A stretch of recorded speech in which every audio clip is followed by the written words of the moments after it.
There is a lie society tells men. It is a quiet poison whispered in 1,000 different ways. It says, to be loved, you must change. You must become a different person. This lie is not just advice. It is a philosophy, a strategy sold as the key to a woman's heart. And it is built on a fundamental misunderstanding of human nature.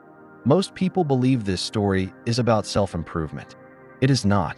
The real meaning of this advice is almost always missed, and its most devastating consequence is rarely discussed. We are told to mold ourselves into what we think a woman desires, to be more confident, more ambitious, more sensitive. But this advice, which sounds so wise, leads to an end you are not prepared for.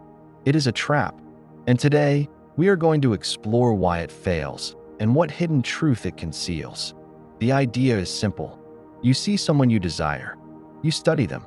You learn what they like, what they value, and then you begin a project. The project is you. You start acting like the person you believe they want. It feels like progress. It feels strategic. But you are not building a connection. You are building a performance. This is where the French philosopher Jean-Paul Sartre becomes unexpectedly relevant. Sartre was not a dating coach, but he understood human freedom and authenticity better than almost anyone. He had a concept he called bad faith. Bad faith is when we lie to ourselves to escape the discomfort of our own freedom. When we pretend we are an object, a thing with a fixed nature, instead of a free, choosing human being. When a man decides to change himself for a woman, he is acting in bad faith. He is treating himself not as a person, but as a product to be marketed. He tells himself, I am the kind of man who is decisive, or I am the kind of man who enjoys modern art, not because it's true, but because he believes these are desirable traits. He is playing a role. Let's look at a historical parallel that reveals the flaw in this logic. Think of the courtly love tradition of the Middle Ages. A knight would devote himself entirely to a noble lady, often one he could never be with. He would write poetry for her, fight in tournaments in her name, and pledge his undying service. He was performing the role of the perfect, devoted lover. On the surface, this looks romantic, but it was rarely about the woman herself. It was a social game. The knight was proving his own virtue, his own worthiness, through this elaborate performance. The lady was not a person to be known. She was an ideal to be served. The connection was not real. It was a script. And this is the same pattern we see today, just without the armor and jousting. The modern man does the same. He learns the lines. He wears the costume. Maybe the costume is a new wardrobe, a new hobby, or a new way of speaking. He puts on a show, hoping to win the prize. And here is the first critical failure. If he succeeds, he has not won her affection. He has won an audience for his play. She doesn't fall in love with him. She falls in love with the character he is playing. And this creates an immediate and unbearable tension. He must now maintain this character forever. The spontaneous, easy connection he craved is replaced by the constant, draining effort of performance. Every interaction is a test. Can he keep the mask from slipping? Imagine the sheer exhaustion of it. You can't relax. You can't be yourself because you've established that yourself wasn't good enough. The fear of being discovered as a fraud haunts every moment of the relationship. This is not love. It is a prison you built for yourself. But there is a far more profound and unsettling consequence that goes beyond this personal prison. It's what happens when the performance inevitably fails.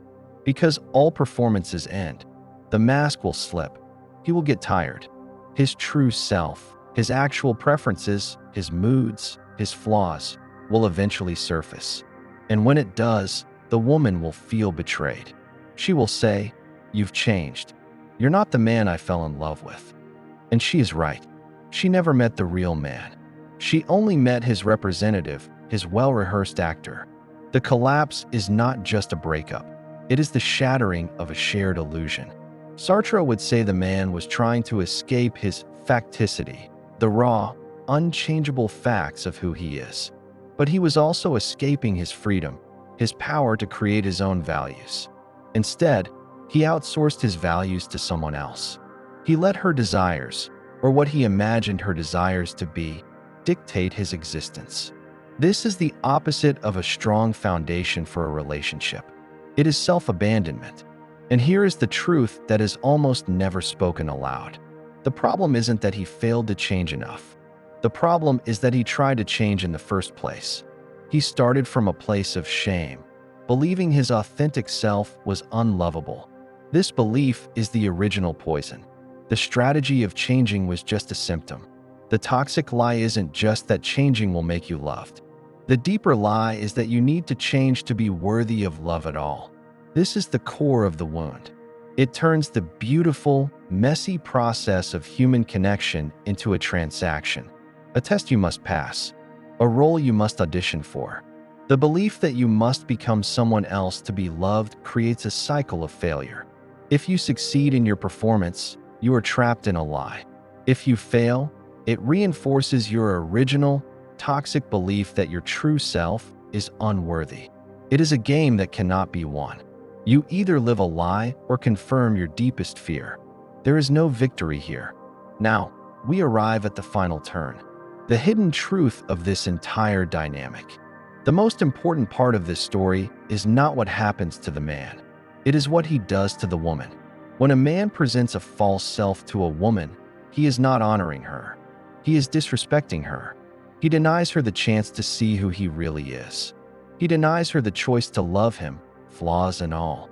He treats her not as an equal partner capable of complex connection, but as a simple lock that he must find the right key for. He reduces her to an object to be won. He thinks he is making himself more desirable, but what he is actually doing is removing her agency. She is not choosing a person. She is selecting a product that meets her specifications. And when the product reveals it was falsely advertised, she is the one left hurt and confused. The strategy designed to win her love is the very thing that makes a true, loving connection impossible. It is an act of profound, if unintentional, selfishness. The ultimate lie is not that changing yourself will get you the girl. The ultimate lie is that this is a strategy for her at all. It was never about her. It was about his own fear, his fear of rejection, his fear of not being enough. And in trying to escape that fear, he builds a wall between himself and the very person he wants to be close to. The solution is not to perform better. The solution is to be brave enough to be seen. Authenticity is not a tactic. It is the only ground upon which real love can be built. It is about presenting your true self, your strengths, your weaknesses, your passions, your quirks, and trusting that the right person will see you and choose you. Not the character you play, but you. That is a far scarier path. It requires vulnerability. It opens you up to real rejection. But it is the only path that leads to something real. It is the only way to be loved for who you are, not for who you pretended to be. If this story resonated with you, let me know your thoughts in the comments. Share it with someone who might need to hear it. And for more explorations like this, subscribe to the channel. Thank you for watching.